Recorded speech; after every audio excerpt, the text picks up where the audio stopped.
जगत्राता विश्वविधाता,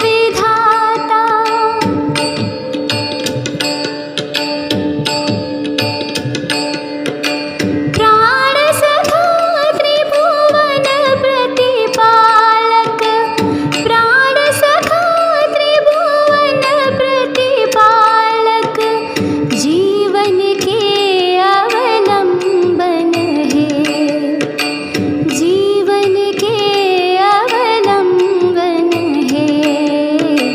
हे जगत्राता विश्वविधाता, हे सुख शांति निकेतन है, हे सुख शांति निकेतन है। हे जगत्राता विश्वविधाता,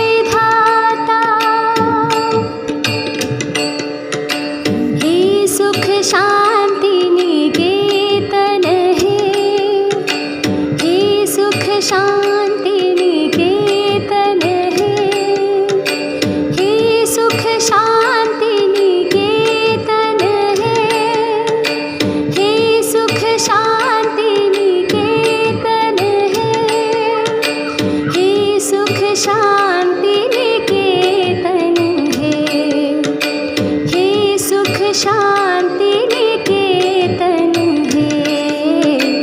हे जगत्राता विश्वविधाता, हे सुख शांति निकेतन है, हे सुख शांति निकेतन है, हे सुख शांति निकेतन है। Good morning everyone. Today's thought is put your heart, mind and soul into even your smallest acts. अपने छोटे से छोटे कार्यों में अपना हृदय, मन तथा आत्मा डाल दो। यदि आप इस प्रकार से अपने कार्य करते हैं तो आपको अपने काम में सफलता जरूर मिलेगी। धन्यवाद। नमस्कार बच्चों, मैं डॉक्टर सुमन गुप्ता आपके लिए लेकर आई हूँ आज का शब्द। आज का शब्द है सैटेलाइट, जिसका अर्थ होता है उपग्रह। उपग्रह दो प्रकार के होते हैं, प्राकृतिक उपग्रह और कृत्रिम उपग्रह। चंद्रमा पृथ्वी का एकमात्र प्राकृतिक उपग्रह है। हमारे देश के वैज्ञानिकों द्वारा बहुत सारे कृत्रिम उपग्रह भी विकसित किए गए हैं। उपग्रह का प्रयोग टेलीविजन, मौसम, दूरसंचार के लिए मुख्यतः किया जाता है। धन्यवाद। Good morning everyone. अब आज की पहेली, वह ऐसी कौन सी चीज़ है जिसे हम दिन में कई बार उठाते हैं और रखते हैं? सोचिए सोचिए। जी बिल्कुल ठीक सोचा। इसका सही जवाब है कदम। कदम अर्थात स्टेप्स। हमें अपने जीवन में कई स्टेप्स लेने होते हैं और जब हम अपने स्टेप्स लेकर आगे बढ़ते हैं लक्ष्य को प्राप्त करते हैं। धन्यवाद। नमस्कार। आज का इतिहास। आज 3 अक्टूबर सन 1863 में आज के दिन अमेरिका के तत्कालीन राष्ट्रपति अब्राहम लिंकन ने अमेरिका में थैंक्सगिविंग डे मनाए जाने की घोषणा की थी। आज के ही दिन 1984 में भारत की सबसे लंबी दूरी की ट्रेन हिमसागर एक्सप्रेस कन्याकुमारी से जम्मू तवी के लिए रवाना की गई थी। यह ट्रेन लगभग 12 राज्यों से होकर गुजरती है। धन्यवाद। Good morning. आज है 3 अक्टूबर और आज के दिन स्पेशल है विश्व प्रकृति दिवस। विश्व प्रकृति दिवस प्रत्येक वर्ष 3 अक्टूबर को मनाया जाता है। पूरी दुनिया में आज के दिन प्रकृति को बचाने, उसे सुंदर और अपनी गतिविधि को प्रकृति सम्यक बनाने का प्रण दिया जाता है। जल, जंगल और ज़मीन, इन तीनों के बिना प्रकृति अधूरी है। यदि हम जल को संभाल के नहीं रखेंगे, उसका बचाव नहीं करेंगे, तो हमारे लिए आगे कुछ भी नहीं बचेगा। और जंगल तो बहुत से पशु पक्षियों का घर भी है।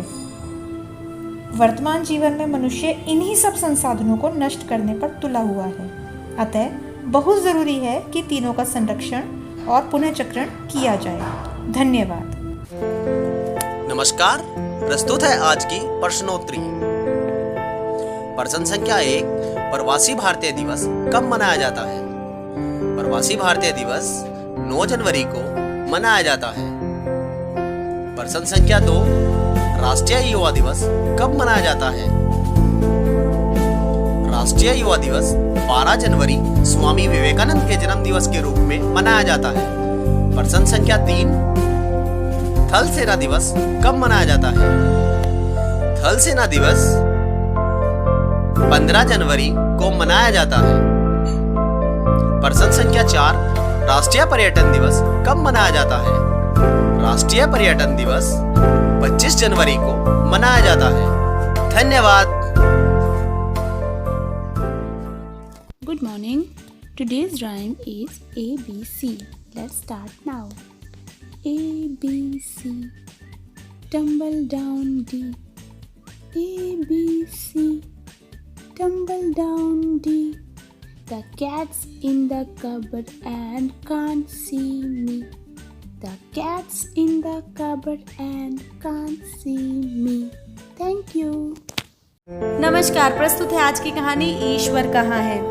एक आदमी हमेशा की तरह अपने नाई की दुकान पर बाल कटवाने के लिए गया। बाल कटाते वक्त अक्सर देश दुनिया की बातें हुआ करती थी।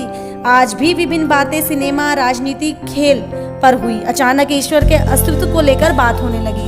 तब नाई ने कहा, अरे मैं तुम्हारी तरह भगवान को नहीं मानता, क्योंकि भगवान तो होते ही नहीं है। अगर भगवान होते तो क्या लोग इतने दुखी होते? तब वह आदमी अपने बाल कटाकर वहां से निकल जाता है, लेकिन वो देखता है कि रास्ते में उसे एक आदमी दिखाई देता है जिसकी लंबी लंबी दाढ़ी थी और मूछें थी। तब उसके दिमाग में कुछ आता है और वो वापस नाई की दुकान पर जाता है और नाई से कहता है कि क्या तुम्हें पता है नाई नहीं होते? नाई ने बोला, अरे नाई कैसे नहीं होते? मैं भी तो नाई हूँ, तुम्हें दिखाई नहीं दे रहा? तब उस व्यक्ति ने कहा, अगर नाई होते तो क्या इस व्यक्ति के बाल इतने बड़े होते, इसकी दाढ़ी इतनी बड़ी होती? तब नाई ने कहा, कुछ लोग ऐसे होते हैं जो हमारे पास नहीं आते हैं।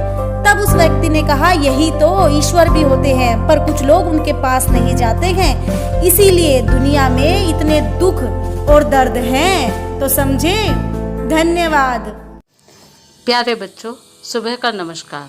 मैं मनीषा जैन आज की जागरूकता के साथ। आज का हमारा विषय है कागज बचाओ, पेड़ बचाओ, पर्यावरण बचाओ। बच्चों, आपको पता है कागज जो हम इतने सारे कामों के लिए इस्तेमाल करते हैं और अपनी कक्षाओं में फाड़ फाड़ कर फेंकते हैं, वो कैसे बनता है? कागज को बनाने के लिए पेड़ को काटकर उसकी छाल उतारकर सुखाते हैं, फिर उस पर केमिकल लगाकर कागज बनाते हैं। तो सोचो बच्चों, कागज बनाने के लिए कितने पेड़ रोज काटे जाते होंगे? एक अनुमान के अनुसार रोज विश्व में लगभग 8000 पेड़ काटे जाते हैं। और आपको पता है कि पेड़ हमारे जीवन के लिए कितने ज़रूरी हैं? वह हमें शुद्ध हवा और मीठे फल आदि देते हैं। अगर हमें शुद्ध हवा नहीं मिलेगी तो हम बीमार हो जाएंगे। इसलिए हमें कागज़ का कम से कम इस्तेमाल करना चाहिए और कागज़ नहीं फाड़ने चाहिए। बच्चों, कागज़ को बचाने के लिए हमारे प्रधानमंत्री जी ने भी डिजिटल इंडिया नाम से एक प्रोग्राम शुरू किया है।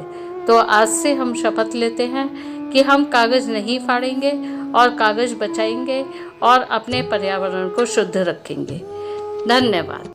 मैं संजीव शर्मा आप सभी का स्वागत करता हूं एक बार फिर से प्रेरणा सूची आधारित इस कार्यक्रम में, जिसमें हम बात करते हैं लर्निंग आउटकम्स को प्राप्त करने के लिए किस प्रकार की ERAC आधारित गतिविधियां तैयार की जानी चाहिए। तो आज हम बात करने वाले हैं कक्षा 1 के गणित विषय में एलो कोड M106 के बारे में। तो आइए इस लर्निंग आउटकम को प्राप्त करने के लिए हमें किस तरह की गतिविधियां कराई जानी चाहिए, देखते हैं कक्षा शिक्षण में कैसे हो रहा है। अच्छा बच्चों, आज क्या करना है आपको?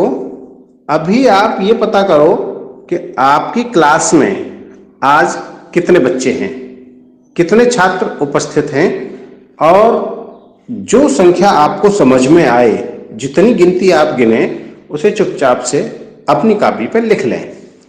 और जब सब बच्चे लिख लेंगे तो यहां आकर देखें, देखो जमीन पे कुछ संख्याएं लिखी हुई हैं और इनमें से कुछ संख्याओं पर गोला बना हुआ है। जैसे 10, 20, 30, 40, 50 ये संख्याएं गोले में लिखी हुई हैं। अब आपने जितनी संख्या कॉपी पर लिखी है उस संख्या तक पहुंचने के लिए 1 से शुरू करें और जब भी गोले पे आपका पैर रखा जाएगा तो आप ताली बजाएंगे। एक बच्चा ऐसा करेगा और बाकी बच्चे देखेंगे। तो आपको यह देखना है कि कितनी बार ताली बजी। ठीक है, ध्यान से देखेंगे। अब बाकी सब बच्चे ये देखें कि जितनी बार ताली बजी तो उन संख्याओं में और बाकी दूसरी संख्याओं में क्या अंतर है। तो ये देखें, जो अंतर है इसको समझने की जरूरत है। शिक्षक इस दौरान इस बात का ख्याल रखें कि जब भी बच्चे ये गतिविधि कर रहे हों तो वो उनके द्वारा की जाने वाली गतिविधि पर नजर रखें। सभी शिक्षकों से अपील है कि इसी प्रकार के रोचक प्रश्नों और क्रियाकलापों से भरी गतिविधियां क्लासरूम में कराते रहें। जब भी गिनती की बात हो, संख्याओं की बात हो, तो उन्हें लिखने में उनकी मदद करें और जब भी वे बोल रहे हो उनको पूरी गंभीरता के साथ सुनें। गतिविधि को रोचक बनाने के लिए आपका सक्रिय रहना बहुत जरूरी है। तो कराते रहिए गतिविधि और प्राप्त करते रहिए प्रेरणा लक्ष्यों को, क्योंकि हम बनाएंगे प्रेरक प्रदेश उत्तर प्रदेश। जय शिक्षा। सुन सुन सुन मेरी नन्ही सुन, सुन सुन सुन मेरी मुन्नी सुन, ज्ञान की गंगा बहे, प्रदेश ये प्रेरक बने। सर्वांगीण विकास हो, उन्नयन की बात हो, अभ्युदय की बात हो, शिक्षकों का साथ हो, बात हो उत्कर्ष की, अधिगम के परिणाम की, अब न कोई छूटेगा, बच्चा बच्चा